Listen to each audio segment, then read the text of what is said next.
Let's get started, shall we? We're going to talk about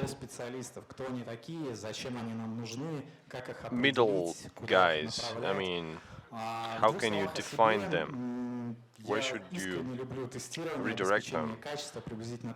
I'm sincerely in love with QA as much as I am in love with Adidas sweatsuits, but they're all being laundered today. So, testers are enjoying great demand. There are a lot of candidates coming up every day, a lot of training courses, and I remember that I contributed to this process. This conference is a testimony of increasing competencies. And employers are more willing to hire juniors, but more often they require someone with a greater set of skills, not necessarily seniors, but rather middles. To hire a middle guy, you have to be an experienced lead yourself or represent a company with good experience to be able to develop a well-crafted program, provide references for reading. It's a perfect situation when juniors are mixing with a big team. If there is only one tester on the team, then he will be stewing in the same pot. When it comes to seniors, it's really pretty straightforward. In the past 5 years, the industry has gained a great momentum. People are picking up skills and they have competencies in design and software development and product management, and they require challenging tasks to drive them.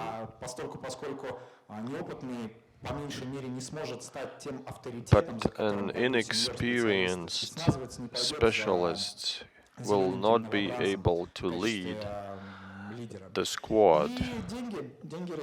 The money makes a real difference. Money really matters, and it often becomes a side effect.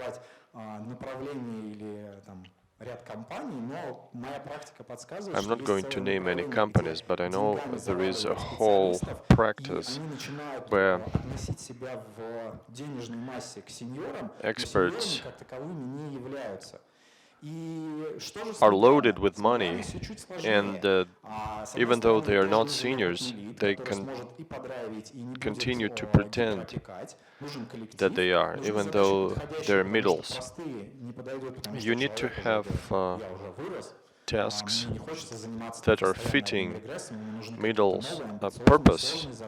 It has to be more ambitious, but not extremely challenging. A lot of people are striving to join the middle group or the senior group on account of money. My personal conviction is that if you gain knowledge in the evening, you should deliver in the morning. Paraphrasing the famous quotation by Ilf and Petrov. In other words, first you should invest in your own knowledge. Back in 2004 and 5, I chose my company based on money. If I had to choose, I would go to McDonald's where I could earn 4 or 5 times more money. Let's try to figure out why do we need middle guys. I mean, we have seniors, we have juniors. Why should we choose middles? If we look at headhunters, there are tens of thousands of juniors, hundreds of thousands of seniors, and only a couple of hundreds of middles. Well, first of all, it's about complementarity. A team is viewed as a military squad, and you can't have only officers, right, on your squad or your military unit. You need to have a mix of different categories and different ranks, and middle is all about progression. You can hire someone who is not very demanding in terms of pay, but he already knows a thing or two about regression or design, or he knows basic skills of automation. On the other hand, it could be investing in human resources. You hire someone, you develop the best skills that you need in him. It's hard to deal with the seniors because they are already weathered and experienced. They come to your team and you might have to spend a lot of time to change their mindset. You know, teach them how to use a new tool or use in a different product paradigm. With middle guys, it's much easier because there is flexibility. They are not hard-nosed yet. So it's about HR investment. What kind of cases are suitable for middles so that they would successfully and efficiently fulfill themselves? First of all, it's regression. Seniors might look at it with spite, you know, they spurn such things. I can automate, why do I need regression? When it comes to middles, especially if you have good public speech skills, you might be able to motivate them. Regression is still relevant for middles. Test design. This is a stage where middles have gone through the basic stage, and now by adding some more information, you can tell them about other techniques, and it will help you tap into capabilities of middles for which seniors are already too sophisticated. Neither junior nor seniors will be able to write 200 test cases. The middle will be perfect for that. Product testing. It's not about monkey testing, you know, tapping the keys. You need someone who can think like a user does. And what I mean is that he will be able to communicate with the product, ask questions from analysts. Automation training. It's a good point in time to drag middles into automation. It's risky and dangerous to drag juniors into automation. I mean, if you're a junior, you have to go through your amount of suffering or sedatives, you know, you have to really be tormented by regression to get closer to automation. So this middle status is a perfect one. And the expert niche. This is the right time to go to a middleman who will be able to work on your current project with the backend. So you can develop the middleman toward backend testing. Tell him, let's try a thing or two, see how it works. He will be excited to do it. A senior who is already knowledgeable about something he has been doing for 7 years, and then you tell him, let's do something else. then he might not be willing. But middles are still flexible. But who is a middle? What kind of qualities do they have? Let's take a geometrical case from the opposite. So a middle is not a novice, neither a novice nor a senior. So you should realize that he is not a junior. These guys also think that they are no longer juniors.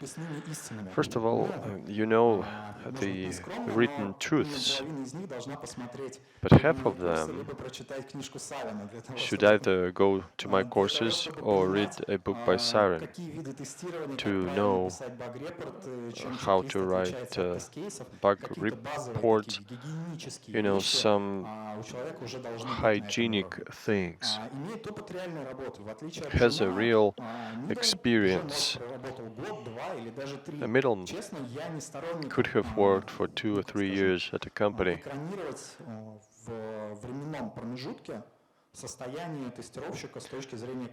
I am no big fan of applying the time frame approach. I mean, you worked for a certain period of time and then automatically you have gained certain skills. From my perspective, I know of a case when someone came and 2 months later became lead tester, 2 months later became project manager, and now he's a product manager. So 4 years into this process, he now works as a product manager. So middles should have some experience under their belt. They should be able not just to draw a triangle or something. And the middleman has made a determination on where to go in terms of career development. It's not a junior who is undecided, you know, and he tries everything. Middle guy is already in. He's in the IT sector. He knows what's what. This is lead, this is QA, this is automation, this is load. So he is clear about his goals, career goals, and a good leader should help navigate him. So you can mold him and develop him in the direction that he himself has chosen. That would be best. Doesn't require care or custody. A good junior requires supervision and care 24/7. You should assist him with report generation and so on. A middle guy is more or less autonomous, but not entirely. He could be independent in terms of 24/7 availability, but why is he still not a senior? He lacks practice and diversity. Middle might have changed a few workplaces, a few companies.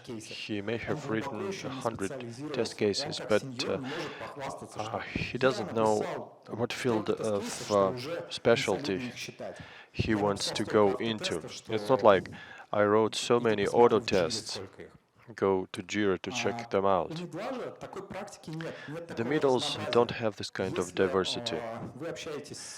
If you talk to a person who joined your team and claims he's a senior with a narrow focus, like manual testing, and he cannot do assembly or parameterization, he's not a senior. Most likely, you are looking at a middle. Or worse yet, he could be a junior. Doesn't have specialization, deep or profound specialty.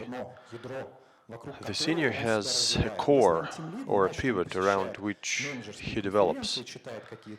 He attends managerial conferences, reads specialized literature. He has some practical skills. He might have helped a team lead when he was away. Or if it's about automation, if it's a senior, then he knows. He did framework development.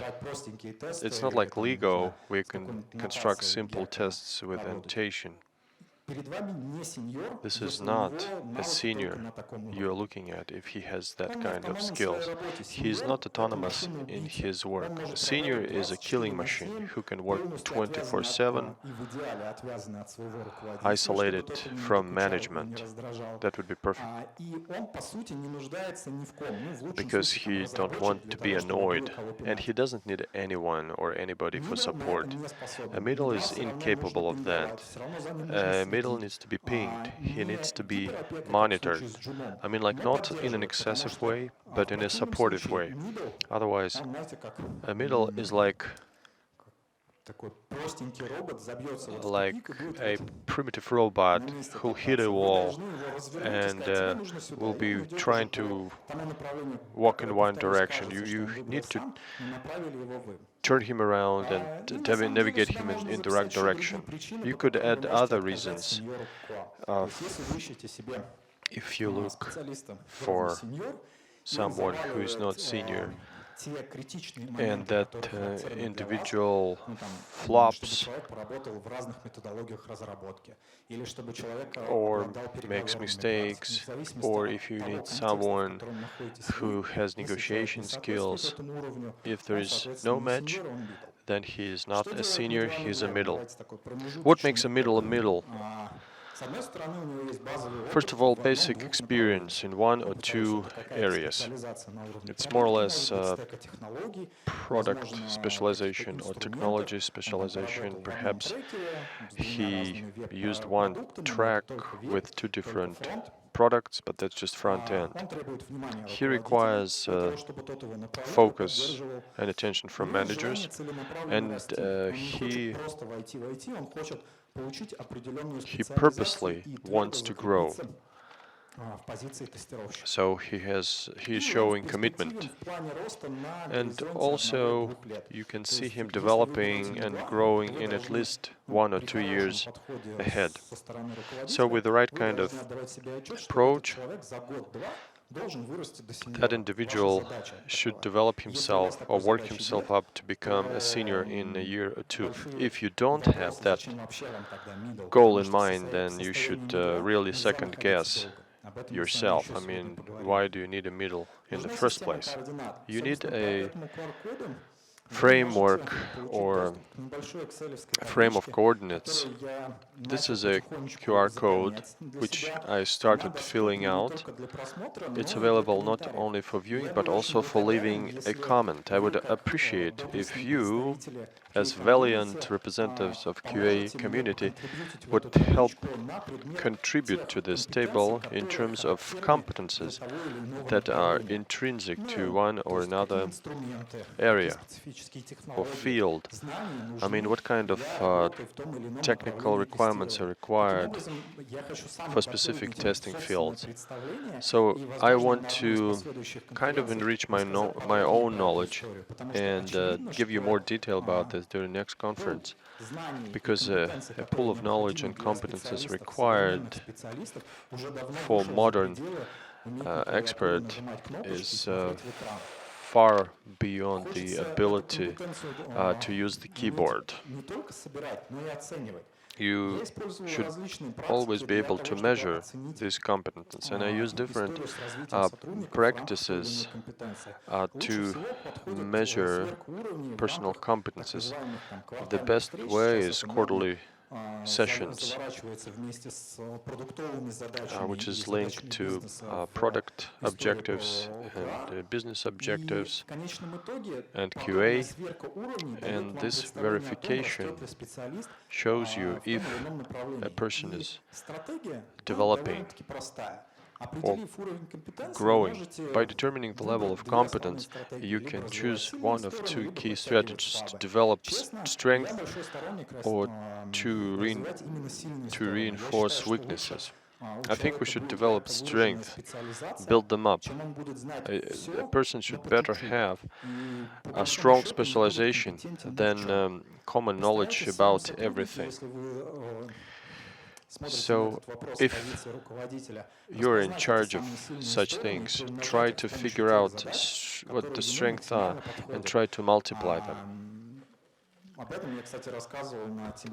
By the way, I mentioned that half a year ago. There is a video available online. I think it's posted now.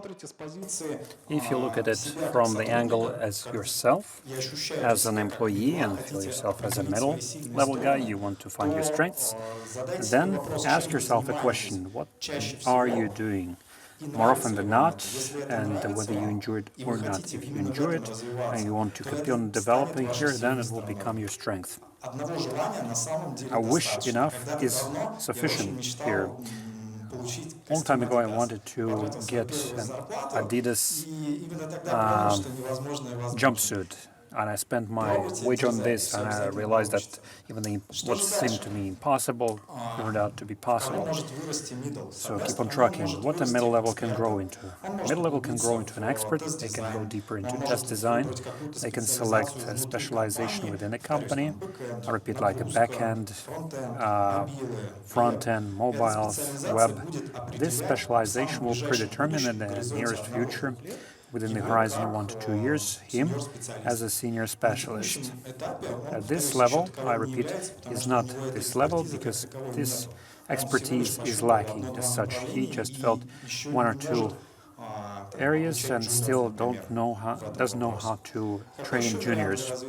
What other option for the development is there? This is automation of testing, like Alyosha robot. This is what the first auto tests look like when people start recording them with Selenium DE or similar instruments and saying, "Hooray, I'm an automator, I wrote my first auto tests." Still, I repeat, for middle level, this is the best time to start doing automation. They felt what testing is, they suffered from regresses, now they're willing to keep on growing, and if your company has an opportunity for that, provide them this. If you, as a specialist, want to develop in automation, no, then answer an honest question why you want to do this. If for you this is the area where you would like to develop yourself as a specialist, then I recommend asking yourself 5 times, asking a question why. Answer the question why. If the answer to the question why you want to do automation is because such and such, then you don't want to do automation. You want to get a hype or money if you realize and can answer the question that you want to do automation because it's the new coil of development, then you will understand it will help you implement your own potential. You will be able to write a code that will make the quality of application better and will deliver the feedback to the developers. If automated tests, if you could consistently answer all those questions, then it's you. And finally, the last one, the least popular story that I select for myself: you can become a team lead, a leader of the head of the department, QA head, and the best title they found when I looked at the credit roll after GTA 5, there was 500, 550, they had vice president. And perhaps you can achieve this as well. This is a good direction from the middle level guy. You can also go into this story. You don't need to go through the whole story like the mess, and should grow from middle to senior, and after senior become a lead. Moreover, maybe senior specialist can forgive me for that. Speaking about hierarchy, possibly, then senior specialist is like warrant officer. What else can I say? Basically, it's much more difficult to move further on from, in terms of hierarchy. At least my experience of working for 15 years in this area tells me that most of the seniors don't really want to be team leaders, and others who, given this, have painful phantom pains after that. So to grow a leader out of the lead, you should look at personal qualities, soft skills maybe, which often are neglected, but it is them which predetermine the success of a manager as such. It looks like I knew that I will be running late for today's airplane.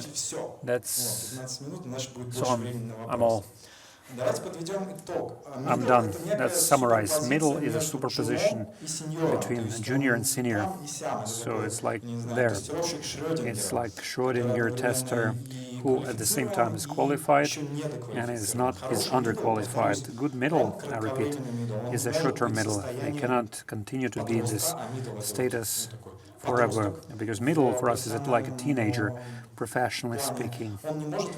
They cannot continue to in this status for long. If it happens, then maybe, as people describe adults, they are infantile. If you see a specialist who is at the middle level for 4, 5, 7 years, then it's a big question about what companies he was selecting for himself, whether he wants to grow at all or he feels comfortable at this level when they don't take him seriously, when you can make mistakes, because I'm not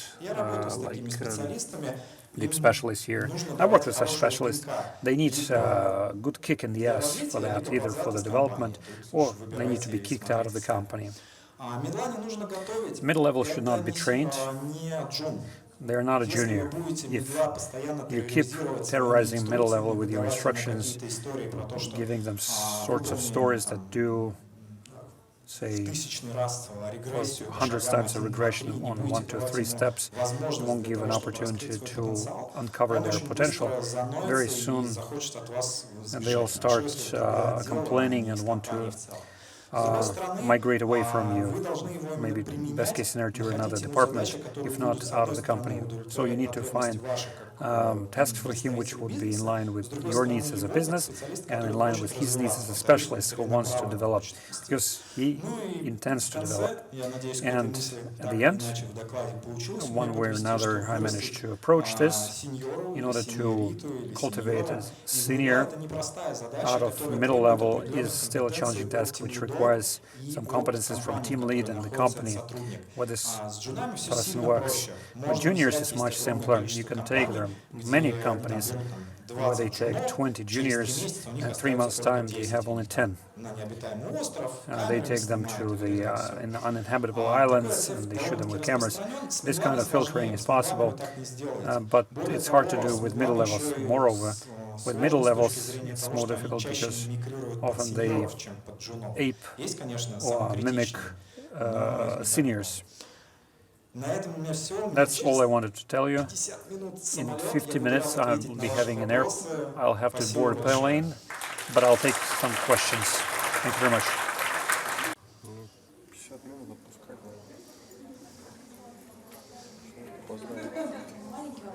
A small question. Is it okay to have just basic knowledge of design and divide between junior and middle level? I never seen any job description of a junior and the knowledge of Savin, for instance. A junior is not the one who watched some these tutorials or read Simon, but who applied it. I know that I know guys who were reading Savin for a year. Juniors, the way I see it,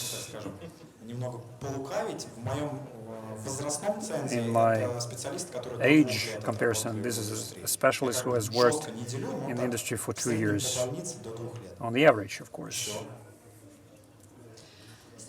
Hello, my name is Natasha. Thank you for your presentation. You were saying that there are clear transitions when junior is no longer a junior. they're a middle. Can you tell us more about the technicalities of this? Is there a technical basis which helps us understand that you already have it, maybe you're already middle level? Well, maybe from the middle level, a person, to my favorite question of a technical director, he likes asking it during the interview. You pressed www.com. What happens after that? If a person can tell you about DNS, service, and 200 awk, this is no longer junior. The junior will tell you the page will open. He will have it at the monkey testing level. If you ask him about the error codes, and he will tell you that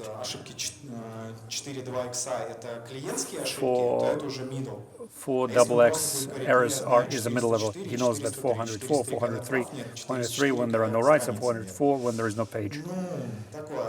Then it's a junior. It means that they know how to use internet. That's it.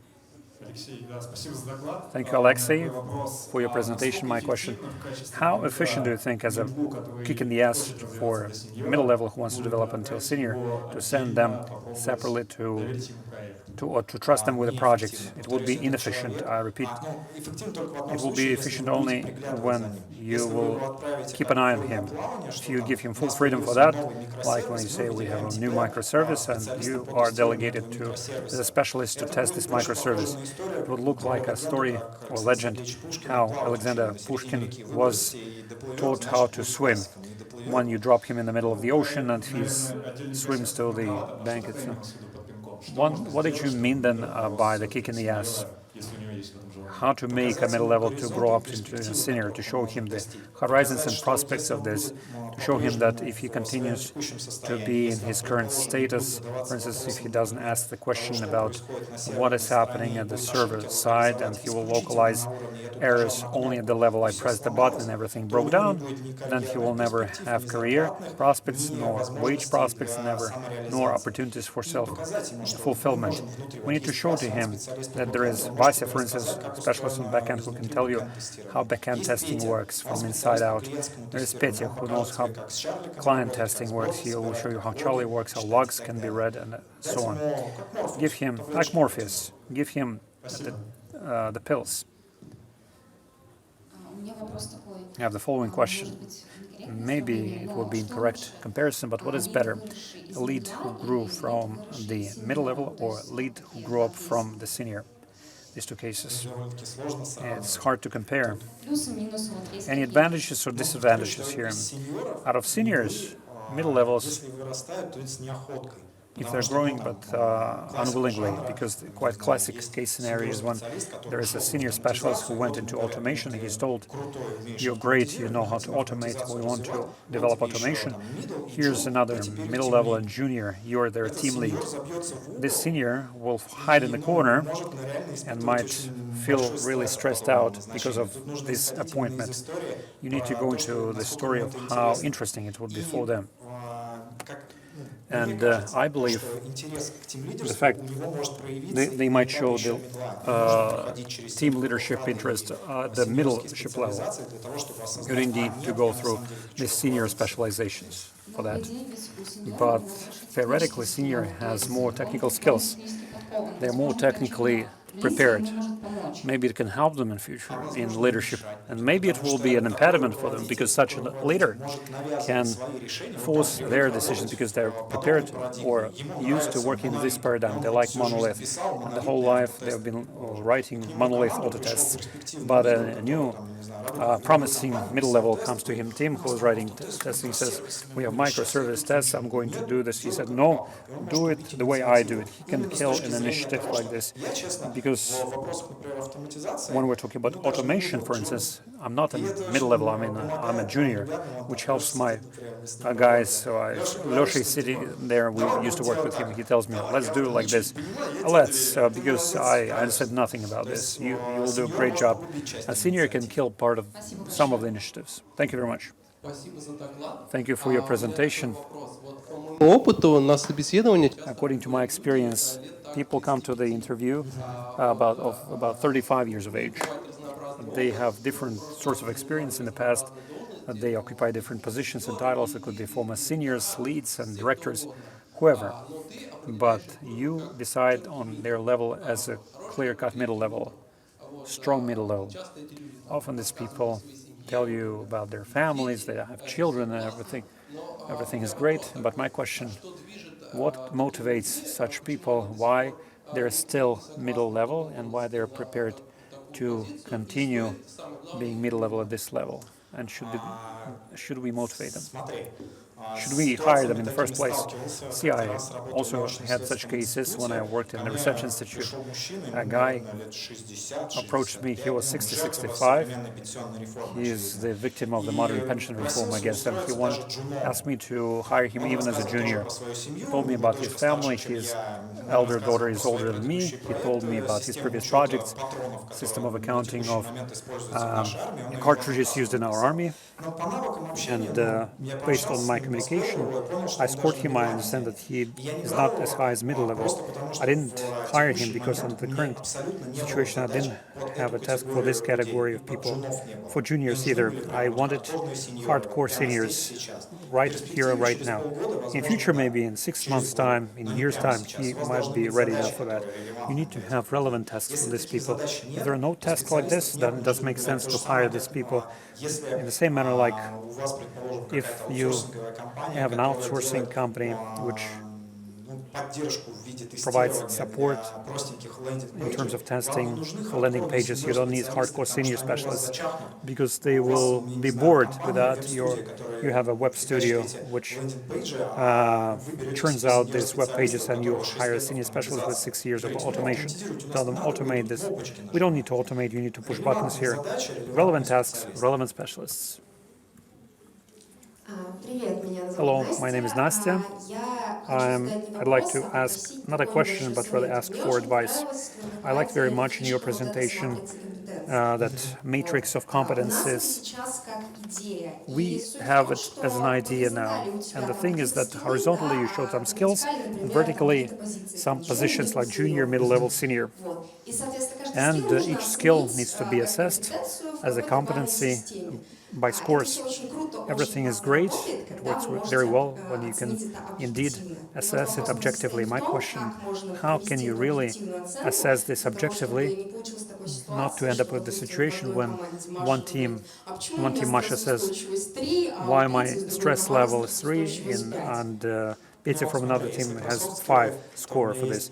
Speaking about soft skills, I have separate reports and separate method how to decide on stress resilience of a person. First, you decide on his basic motivators to understand for what this person works, why this person lives, and then we look at his stress resilience after that. Speaking about general skills, it's quite easy to get a background of his background black and white, like the example I mentioned. And when a person doesn't know at all anything about the client-server architecture, if he has no idea what servers are, and a very good understanding if he knows what balancer is, if he knows how Nginx works, he knows answer codes, access modes, you can do black and white, but gray gradients, this is more difficult, of course. And partially, this is the work which is cut out for me, because the competency matrix was used by me as a grading system for people to calculate their wages. There were gradation in percentages, and some of the ideas are there. I would like to refresh them and multiply them with your participation. That's why I shared this doc and allowed you to comment on this. The very last question is, please. My question: how do you decide whether a person tells you, I'm no longer middle level, I want to be a senior, I would like to be certified in a third-party organization, like in STKB, they want to be a technical test analyst. Can we trust this certification, third-party certification, if it is a third-party organization? To be honest, I am not a big advocate for the certificates, because in their absolute majority, a certificate just confirms that this person has been familiarized with the information in accordance with the standards of that company, which produces the certificates, the best method to prove that he is a good test analyst with other companies. If he brings me 2 offers and tells me, see, they are prepared to hire me on as test analyst here and there, maybe I can work in your team, this can work better with me than any other certificates. Okay, let's select the best question. Certificates, okay. Так, это сейчас я передам. Thank you very much. Thank you.